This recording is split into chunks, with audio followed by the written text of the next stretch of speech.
Hello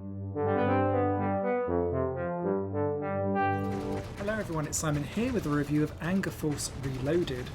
AngerForce Reloaded is a throwback to the 90s Japanese shoot-em-ups, or vertical shoot-em-ups, depending on where you come from, and it's available on PlayStation 4 as you see on your screen, but also Nintendo Switch and PC. I love this style of game.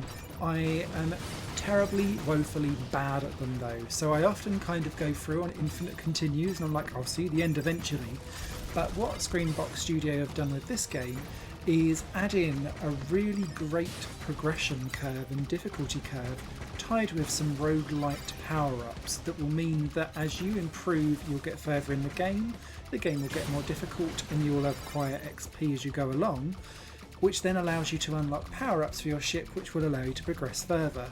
So it's a lot of rinse and repeat of the same levels over again and understanding and learning battle patterns and enemy patterns and layouts. But each time you do it you'll have a more powerful ship, so therefore you'll be able to get further in the game and so on and so forth. And it really works well. You'll spend most of your time in the kind of campaign mode, which is broken into 3 different difficulty levels. The easy mode has slower bullets, but still quite bullety hellish in some of the areas, particularly with the bosses. But the bullets will be going slower and there'll be less enemies on screen in general. And because you get through the 3-level campaign, it's quite easy and simple to kind of dip your toe in and be like, right, got the experience. And you can try out that with any of the 4 characters that you have initially. And each character has 2 separate power-ups that are different and unique to each character. Once you've then done easy mode, you'll move into normal mode, which is 5 stages, but now bullets are at the normal speed. And there's more enemies out there on the vertical plane as you go up. And bosses, now instead of having 2 stages of battle, will have 3. And the third one is kind of like the rage mode, which is where it will be a bit bullet helly and you'll have to be on your toes to kind of avoid everything that's going on.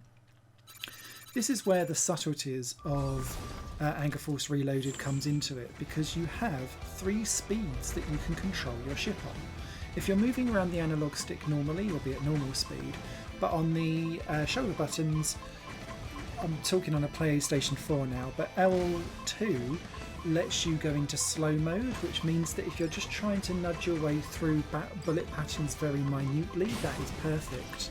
Or if you need to zoom from one side of the screen to the other and get around, then you hold down R2 and that will get you in a faster mode. You aren't penalised for any of that because you can still hold down the bullet button and keep going nuts.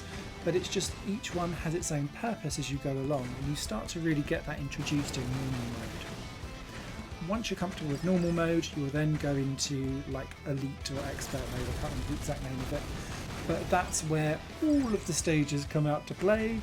You'll have lots of different boss battles, and it will still be 3 levels of boss battle, but now the bullets are full on and you've got the full patterns of everything, and you've got a much better variety of enemies coming onto the screens doing lots of different things. Quite a lot of them will also start to explode randomly after a certain period of time, which will cause more bullets to go out there. Your power-ups are charged with electric power icons, which you need to collect.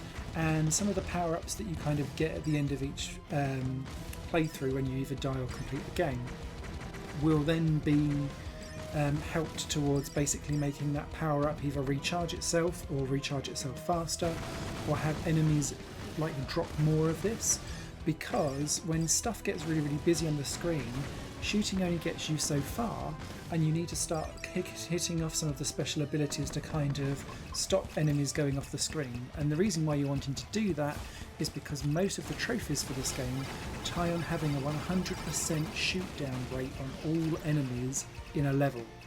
And that's quite nice in normal and in easy mode and to the start of normal mode, but when you're looking at hard, it's not necessarily in the hard mode where this all comes out, but if you want to get back 100% in the normal mode, you're going to have to be on your toes to get everything down. You also have bombs as well, and bombs will kind of kill everything that's on the screen or dramatically injure them. And that's kind of good as a last resort if you want to stop someone like a errant UFO about to go off the screen. Hit the bomb button if you're really, really desperate, and it will help. You can also get other power-ups such as like last-ditch effort shields that will help you, something that will help you with your combo and keep it running longer, because combos for getting score increases only really happen when you're using your special abilities, and that's kind of a weird nuance that I feel is a bit odd, but I can understand why they've gone about it, because it really changes how you want to play if you just want to survive or go for a high score. Very different mechanics in how you play the game.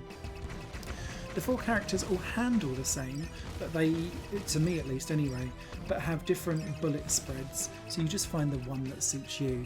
And the bosses are on a variety of quite cool and lots of bullet helly. They don't necessarily have tons and tons of personality, but they all bring a different mechanic and nuance to their battle that kind of, once you understand their patterns, then you can get around them and work your way through.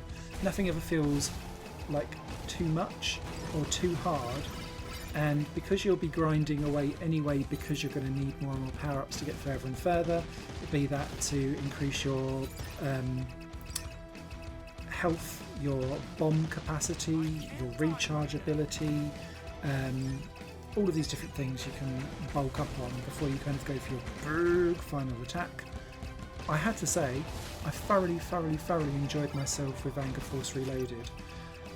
There's a couple of other games on PS4 that follow this type of thing, like layout, where you're going to have to replay levels over and over and over again, and there's something really cathartic in it, where actually when you get it all right and you get that 100% streak and you get to the end, it's really quite rewarding, and that works very well for AngerForce Reloaded. You can do multiplayer with this game, so that's worthwhile noting. And there is like an arcade mode as well, where you can pick up story scrolls and unlock some of the backstory of some of the characters. It's not exactly going to change your life with all of that, but it's nice to have some good comic graphics there for you to kind of unlock and take a look at, because it's good art. So yeah, AngerForce Reloaded. I think it's kind of gone under the radar, but this is quite decent, and I think anyone that likes good shoot-'em-up games that are not going to kill you with bullet hell like crazy, go for this one, because I think it'll be right up your street. It's out now. If you've got any comments or questions, please leave them down below and I'll get back to you as soon as I can. But in the meantime, happy shooting them up, but don't shoot up. Bye. This channel is just one of my many projects that cover games, music and film. If you enjoy any of these and would consider supporting me to develop further in the future, you can do so by visiting patreon.com/Satorimon. Thank you for your time and for watching the video.